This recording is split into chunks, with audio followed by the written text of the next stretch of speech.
আল্লাহ নবী বলছে আমার উম্মত যখন শেষ জামানায় গানে আসক্ত হবে, গায়িকায় আসক্ত হবে, নৃত্যে আসক্ত হবে, বাদ্যযন্ত্র বেড়ে যাবে, হালাল পানির মতো মদ পান করতে থাকবে।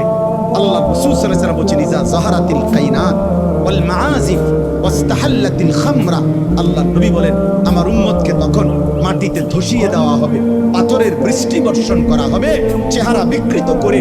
কোনদিন রাত গভীরে এই নাফরমান এমন হতে পারে, আল্লাহ মাফ করে দেন, কোনদিন রাত গভীরে শুইবার পরে ঘুম থেকে, গানের আসর থেকে, বাদ্যের আসরে, মদের আসরে, জুয়ার আসরে, প্রিয় ভাই আমার আল্লাহর কসম মুহাম্মদ আরবি 1450 বছরে মিথ্যা বলে নাই।